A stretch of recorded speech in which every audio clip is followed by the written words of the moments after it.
BTC Tribal Sangha Co-Ordinator Committee ko spainani godanai BTR Tribal Sangha Co-Ordinator Committee munghobai Thangnai Sankali Sidang Jilla Kajalgaon thanai Bodren Alasi noaw BTC Tribal Sangha Co-Ordinator Committee ni मोनसे सावराय जथुम जानानै थाङो बे सावराय जथुमाव tribal माहारिनि जेंनाखौ लानानै गुबैयै सावरायलायनाय जायो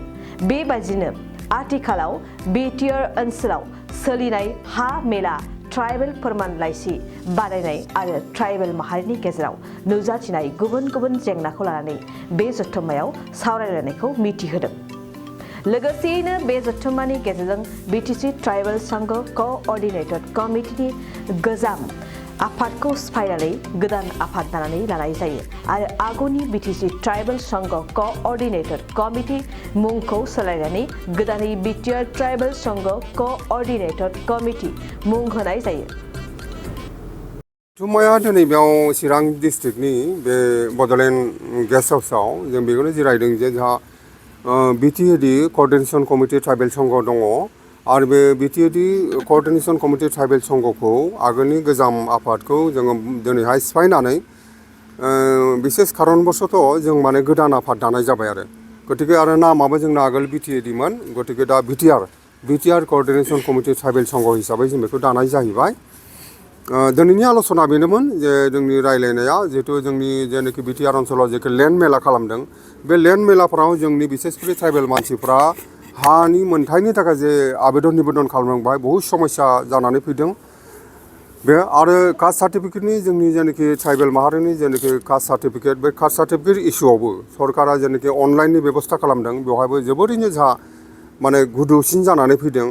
कास्ट सार्टिफिकेटफोरखौ जों आगोल जेरैबायदि एसे गोरलै राहाजों मोनोमोन दाना सरकारा बेखौ डिजिटेलाइज सिस्टेम खालामनायनि उनाव जोंनि ट्राइबेल मानसिफ्रा जोबोद गोब्राबसिन जादों कास्ट सार्टिफिकेट मोननायनि बेलायाव बेफोरखौ लानानै जों आलोचना खालामो आरो बिसेसकरि tribal belt and block BTR ओनसोलनि जेनाखि ट्राइबेल बेल्ट एन्ड ब्लकनि जे समस्या बे समस्याया सरकारा जेसेबांनि मोजां मोजां नीति बानायदों नाथाय जोंनि समस्याया बारानिफ्राय बारा जादों BTR ओनसोलाव दा बिनि हेंथायैबो जों दिनै मोजां आलोचना खालामदों आरो फैगौ बे गासैबो समस्याफोरखौ लानानै BTR ओनसोलनि हा हुनि रैखाथि आरो जोंनि ट्राइबेलफोरनि जेनाखि माखासे थामोनथा आरो जोंनि जातिनि प्रमाणपत्रनि जेनाखि सरकारा जटिलता बारा खालामदों बेफोरखौ लानानै जानुवारि दाननि जों 23 तारिखआव बरमायाव मोनसे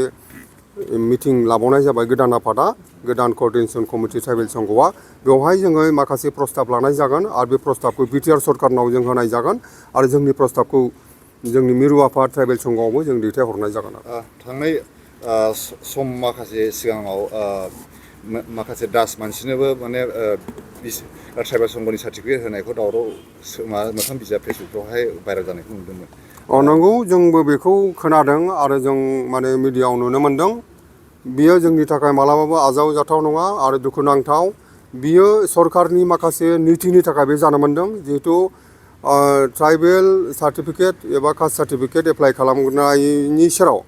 बिथांमोननि जे डकुमेन्ट बे डकुमेन्टखौ ट्राइबेल संघआ जिहेतु जास्टिफिकेसन खालामनो मोना जादों जों बेखौ जों आइडेन्टिफाइड खालामनांगौमोन नाथाय जोङो बिथांमोननि डकुमेन्टसखौ जों नायनो मोना जादों सरकारनि जे नीति बेवहाय गोबां ट्राइबेल नङै मानसियाबो बे सार्टिफिकेटखौ मोननायनि मोनसे लामा थाहैदों आरो बेबायदि लामाजोंनो हयथ' सोरबा दास देखा बिथांमोना ट्राइबेल नङाबाबो मोननो हादों आरो बिनि थाखाय जों तीव्र प्रतिबाद खालामदों आरो बेखौबो जोङो सरकारनाव जोङो बे जोंनि दाबिखौ होबाय जे बेखौ मोजां जोंनि थाखाय जोंनो ट्राइबेल संघनो बेखौ जास्टिफाइ खालामनो थाखाय जों बेखौ नायबिजिरनो थाखाय जोंनो लामा होनांगौ होननानै जों सरकारनाव जों दाबि दैखाङो आसाम सरकारनाव मोनसे खोथाया माने कामतापुर रायजोखौ लानानै जोंनि चिरां आरो क'क्राझारखौहाय कामतापुराव सोफागोन होननानै जोंनि बर' रायजोफोरनि गेजेराव गोबां गिख्रंनाय सोमजिगासिनो दं दा बे बेलायावहाय नोंथाङा मा बुंनो सानो कामतापुर रायजो सोरजिनायाथ' बे सरकारनि मोनसे राजनितिक इस्यु बेखौ सरकारा खालामनो हागौ बाहाय जोंहा बुंनांगौ जेबो गैया बाहाय बाधा गैया एसेबो नाथाय बे इस्युआव कामतापुर रायजो सोरजिनायनि सेराव